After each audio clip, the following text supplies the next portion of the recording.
Welcome to my channel AMEG English.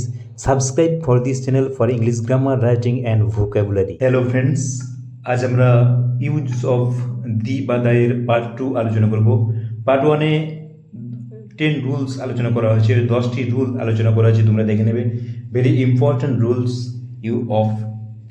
Use of the বা the. এখানে দেখো use of the বা দা তোমরা জন্য যে দি এর ব্যবহার কোন কোন ক্ষেত্রে হয় দেখো।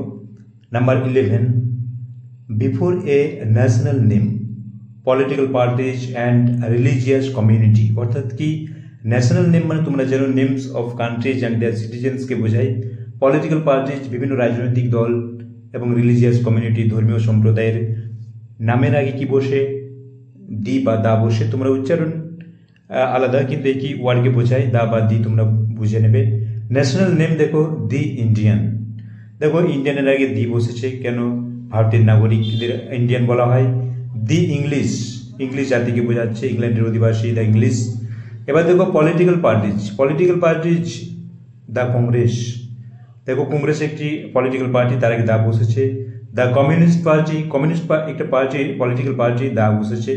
Religious community the Hindu. দেখো হিন্দুর আগে দা বসেছে। দ্য মুসলিমের আগে দা বসেছে, কারণ হিন্দু একটা ধর্ম, মুসলিম একটা ধর্ম।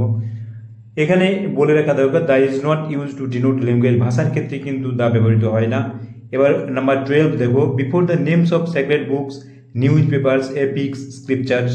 অর্থাৎ কোনো পবিত্র ধর্মগ্রন্থ বা পবিত্র বই, নিউজ পেপার্স সংবাদপত্র, এপিক্স মানে মহাকাব্য, স্ক্রিপচার্স মানে ধর্মগ্রন্থের আগেও কি বসে? দা বসে।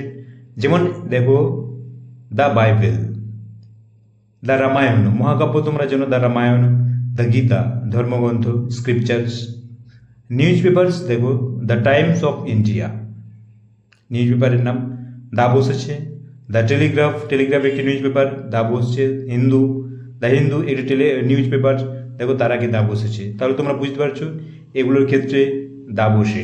নেক্সট নিয়ম দেখে নাও। 13 কি আছে দেখে নাও। Before the names of historical events, empire, dynasty, age. অর্থাৎ ঐতিহাসিক কোনো ঘটনা বা সাম্রাজ্য, এম্পায়ার মানে সাম্রাজ্য, ডিনাস্টি মানে তোমরা জন্য যে রাজবংশ, এজ বা কোনো যুগ যেটা বলা হয়, সেক্ষেত্রে আমরা দা ব্যবহার করব। যেমন দেখো হিস্ট্রিক্যাল ইভেন্টস, ঐতিহাসিক ঘটনা, যেমন দ্য ফ্রেঞ্চ রেভলিউশন, তোমরা জানো ফরাসি বিপ্লব, দেখো দা বসেছে। দ্য সেকেন্ড ওয়ার্ল্ড ওয়ার, দ্বিতীয় বিশ্বযুদ্ধ, এরকম ঐতিহাসিক ঘটনা, বিখ্যাত ঘটনার আগে দা বসবে। যেমন দেখো দ্য সেকেন্ড ওয়ার্ল্ড ওয়ারের আগে দা বসেছে। এম্পায়ার রাজবংশ, এম্পায়ার মানে সাম্রাজ্য, যেমন দ্য রোমান এম্পায়ার বা মুঘল এম্পায়ার, তোমরা জানো যে মুঘল এম্পায়ার। এগুলো এই সাম্রাজ্যের আগে বা গুপ্ত এম্পায়ার, এগুলোর আগে কি বসবে? দা বসবে। যে কোনো সাম্রাজ্যের আগে দা বসবে। এবার ডিনাস্টি দেখো নন্দ ডিনাস্টি, এখানে দাটা এখানে লেখা হয়নি, তোমরা লিখে নেবেন দা নন্দ ডিনাস্টি। দা নন্দ ডিনাস্টি মানে নন্দ বংশ। চোলা ডিনাস্টি, চোলা বংশ। তাহলে বুঝতে পারছো যে রাজবংশের আগেও কি বসবে? দা বসবে। এম্পায়ার মানে সাম্রাজ্য, ডিনাস্টি মানে হচ্ছে রাজবংশ। এজ ঐতিহাসিক যুগ, যেমন দ্য এলিজাবেথান যুগ, এরকম যুগের ক্ষেত্রে কি বসবে? দা বসবে। এবার দেখো রুল নম্বর 14 কি আছে? Before the names of highest post, title of honour বা অ্যাওয়ার্ড, কোনো উঁচু পোস্ট, সম্মানীয় পোস্ট। টাইটেল অফ অনার মানে তোমরা জানো যে সম্মানের সঙ্গে যে উপাধি দেওয়া হয়। অ্যাওয়ার্ড মানে পুরস্কার, তোমরা জানোই। হাইয়েস্ট পোস্ট যেমন দ্য চিফ জাস্টিস, এখানে দেখো দা বসেছে চিফ জাস্টিসের আগে। দ্য চিফ মিনিস্টার, এখানে কিন্তু দা বসবে, হলো হাইয়েস্ট পোস্ট, উঁচু পদ। দ্য প্রেসিডেন্ট অফ ইন্ডিয়া, দেখো দা বসেছে। Title of honour the miss India. Award পুরস্কার, দেখো the Nobel prize, the Pulitzer prize বা দ্য সাহিত্য একাডেমি অ্যাওয়ার্ড, এরকম অ্যাওয়ার্ডের আগে কি বসবে? দা বসবে। দেখো রুল নম্বর 15 কি আছে? Before the date and position or ordinal numbers, অর্থাৎ তারিখ বা ক্রম পর্যায়ে বোঝাতে দা ব্যবহৃত হয়। এক্সাম্পল দেখো দ্য 5th সেপ্টেম্বর, তারিখের আগে দেখো দা বসেছে, the 5th September. The 15th August, দেখো দা বসেছে 15th অগস্টের আগে। দ্য ফার্স্ট, এর ক্রম পর্যায়ে বোঝাচ্ছে the first the last, the second, the third, George the third, এগুলো সব ক্রম পর্যায়ে বোঝাচ্ছে। এই জন্য দেখো তার আগে আগে সব কি, সেকেন্ডের আগে দ্য থার্ডের আগে দ্য লাস্টের আগে দা বসেছে। এবার দেখো rule number 16, before the superlative degree. Superlative ডিগ্রির পূর্বে কিন্তু দা বসে, যেমন Amal is the tallest man, এখানে দেখো টলেস্ট সুপারলেটিভ ডিগ্রি, ইএসটি অ্যাডজেক্টিভের সাথে ইএসটি যোগ থাকলে তোমরা জানো যে সুপারলেটিভ ডিগ্রি হয়, এখানে দেখো দা ব্যবহৃত হয়েছে। Rabi is the brightest boy in the class, এখানে দেখো ব্রাইটেস্ট অ্যাডজেক্টিভ সুপারলেটিভ ডিগ্রির আগে দা বসেছে। দ্য হাইয়েস্ট, দ্য ডার্কেস্ট, দেখো দা বসেছে অ্যাডজেক্টিভের ইএসটি ফর্মের আগে, অর্থাৎ সুপারলেটিভ ডিগ্রির আগে।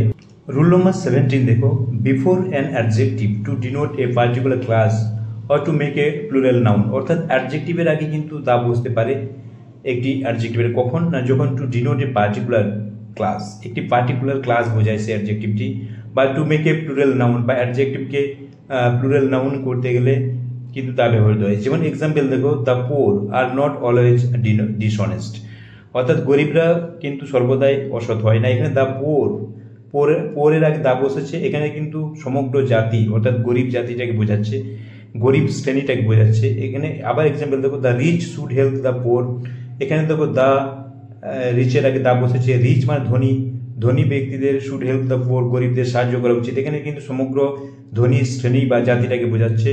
The brave fight to the last of their lives, অর্থাৎ সাহসীরা তাদের জীবনের শেষ বিন্দু পর্যন্ত লড়াই করে, শেষ সময় পর্যন্ত লড়াই করে। এখানে দ্য ব্রেভ বলতে সমস্ত সাহসীদের বোঝাচ্ছে, সমস্ত সাহসী ব্যক্তিদের বোঝাচ্ছে। রুল নম্বর 18 দেখো, before a proper noun when it is qualified by an adjective. Proper নাউনের আগেও দা বসতে পারে, কখন যদি it is qualified by an অ্যাডজেক্টিভের দ্বারা কোয়ালিফাইড হয়। যেমন দেখো দ্য ইমোর্টাল রবীন্দ্রনাথ কি প্রপার নাউন, তার আগে কি বসেছে দেখো ইমোর্টাল, এর ইমোর্টালটা রবীন্দ্রনাথকে কোয়ালিফাইড করছে। কেমন রবীন্দ্রনাথ, অবিস্মরণীয় রবীন্দ্রনাথ, এই জন্য দেখো তার আগে দা বসেছে। রবীন্দ্রনাথের আগে যদি এখানে কোয়ালিফাইড অ্যাডজেক্টিভ বসেছে, এই জন্য এখানে কি বসছে দা বসছে, অর্থাৎ প্রপার নাউনের আগে যদি কোয়ালিফাইড অ্যাডজেক্টিভ বসে, অর্থাৎ অ্যাডজেক্টিভের দ্বারা কোয়ালিফাইড হয় প্রপার নাউন, তাহলে তার আগে দা বসবে। দ্য গ্রেট অশোক, এখানেও দেখো অশোক প্রপার নাউন, কিন্তু তার আগে গ্রেট বসেছে এবং অশোককে কোয়ালিফাই করছে। কোয়ালিফাই করার জন্য কি হচ্ছে না, যেহেতু কোয়ালিফাইড হচ্ছে গ্রেটের দ্বারা, এই জন্য এখানে দা বসেছে। আবার দেখো দ্য গ্রেট সেজার, এখানে দেখো দা বসেছে। গ্রেট এখানে কাকে কোয়ালিফাইড করছে, গ্রেটের দ্বারা কে কোয়ালিফাইড হচ্ছে, সেজার একটি প্রপার নাউন, কিন্তু তার আগে অ্যাডজেক্টিভ বসেছে এবং সেই জন্য কি বসছে দা। এখানে একটি সেন্টেন্স দেখো, the great Ashoka praised the Buddhism, অর্থাৎ মহান অশোক বুদ্ধ ধর্ম প্রচার করেছিলেন। এখানে দেখো অশোকের আগে গ্রেট বসছে কেন, অশোক এখানে প্রপার নাউন, তার আগে অ্যাডজেক্টিভ গ্রেট বসেছে, এই জন্য দেখো দা বসেছে, কারণ অশোককে গ্রেট কোয়ালিফাই করছে। Rule number 19, before the objects which are unique or specific, অর্থাৎ যে সমস্ত বস্তু ইউনিক অর্থাৎ একটি আছে বা নির্দিষ্ট করে বোঝায়, যেমন only one of their kind, অর্থাৎ তাদের জাতিতে বা তাদের ফিল্ডে একটাই যদি থাকে কোনো বস্তু, তাহলে কি হবে, সেক্ষেত্রে কিন্তু দা ব্যবহৃত হবে। যেমন এখানে এক্সাম্পল দেখো দ্য সান, তোমরা যেন সূর্য একটি আছে, দ্য মুন, চাঁদের আগে দা বসেছে, অর্থাৎ মুনের আগে দা বসছে। এখানে দেখো দ্য সানের আগে দা বসছে, মুনের আগে দা বসছে। দি আর্থ, এখানে দেখো আর্থের আগে দি বসছে। দ্য নর্থ তোমার উত্তর দিক একটাই আছে, এই জন্য নর্থের আগে দা বসছে। দ্য হিউম্যান রেস, মানব জাতির আগে কি বসছে, দা ব্যবহৃত হচ্ছে। এখানে মনে রাখবে there is only one of each, এগুলো এই এক্সাম্পলগুলো কিন্তু তাদের প্রত্যেকে একটি করে বোঝাচ্ছে, এর দুটি নেই। এজন্য একটি যদি পৃথিবীতে কোনো একটি মাত্র বস্তু থাকে, সেক্ষেত্রে কি বসবে, দা ব্যবহৃত হবে। এবার দেখো rule number 20, before the names of school, college, hospital, roads with qualifying words. সাধারণত তোমরা জানো যে স্কুল, কলেজ বা হসপিটালের আগে দা বসে না, বা কোনো রাস্তার আগে, কিন্তু যদি কোয়ালিফাইং ওয়ার্ড থাকে তাদের আগে, সেক্ষেত্রে কিন্তু দা ইউজড হবে। যেমন দেখো হিন্দু স্কুলের আগে হিন্দু, দেখো কোয়ালিফাইং ওয়ার্ড আছে the Hindu school, the used হয়েছে।